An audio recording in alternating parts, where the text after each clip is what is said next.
The Trump administration's top official for nuclear nonproliferation said Thursday he had begun talks with Russia about a new arms treaty that would include China, but declined to say whether the president would renew a key treaty that expires in February.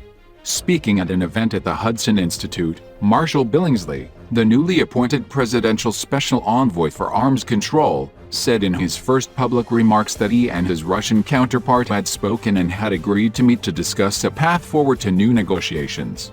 However, he would not say that the administration has committed to extending the New START treaty, considered the last remaining international agreement governing U.S. and Russian nuclear weapons development. President Donald Trump has criticized the agreement for what his administration assesses to be Russian violations of it and the fact that it does not include China.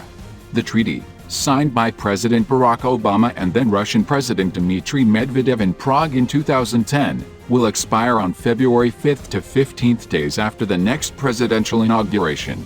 We have concrete ideas for our next interaction and are finalizing the details as we speak, said Billingsley, a noted hawk on nuclear weapons who until earlier this year was working at the Treasury Department combating terrorist financing. So we've settled on a venue and we're working on an agenda based on the exchange of views that has taken place. Billingsley spoke moments after Secretary of State Mike Pompeo confirmed the U.S. plans to withdraw from the Open Skies Treaty, another key agreement contributing to preventing an arms race, nuclear war or other catastrophic misunderstanding, unless Russia returns to what the U.S. considers full compliance. The Trump administration has made similar threats using treaties as leverage in the past, including the 2015 Iran nuclear deal. It was not immediately clear whether the administration's reconsideration of the two treaties in the same week was linked, though the 6-month delay in leaving the Open Skies Treaty aligns with the end of Trump's first term as president. Billingsley on Thursday said a key condition for future talks is that Russia convinces China to participate in any future talks. Analysts say China historically has believed international arms talks must first take place among Russia and the U.S., as their arsenals are vastly bigger and more readily poised for war than Beijing's. Many on Capitol Hill support renewing the U.S. commitment to the treaty. The potential lapse of this treaty is the most pressing arms control issue we face. Avoiding such a lapse is a top priority, Senator Dianne Feinstein, California Democrat, said in a statement Thursday afternoon.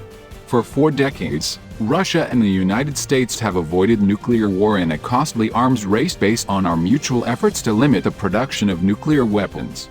New START's limitations on the number of deployed nuclear weapons and delivery systems and provisions for inspection and verification measures are irreplaceable and must remain in effect. The Trump administration has faced sharp criticism for its position on the New START treaty, particularly in insisting the agreement must include China, even though it was not previously designed to address any other country's arsenals. It doesn't protect against fire-breathing dragons either, says Alexandra Bell, Senior Policy Director for the Disarmament Nonprofit Center for Arms Control and Nonproliferation. You should never gamble with something you are not willing to lose, and we cannot afford to lose New START. Rumors had circulated this week that the U.S. may allow the treaty to expire in an attempt to push for a new deal that also includes China, though Politico reported the administration is considering a short-term extension. New START isn't so much leverage as it is a life preserver, allowing us to have real-time insights into each other's strategic arsenals, Bell says. She added of the Trump administration's consideration for allowing it to expire, it's an absolutely reckless thing to gamble away in the hopes of creating something larger. Others said Billingsley's points were valid, but that the administration does not have the time it needs to achieve its stated goals. Negotiating the current treaty required more than a year with a partner we had worked with for decades. There is no possibility that we can achieve as much as we got in the New START treaty with China, a country with which we have never negotiated an arms control agreement. Additionally, the U.S. has not presented either country incentive to agree to new limits, said Thomas Countryman, a career diplomat and the Undersecretary of State for Arms Control and International Security until 2017. I cannot see how the condescending and accusatory tone taken today can help jumpstart a serious negotiation with two countries.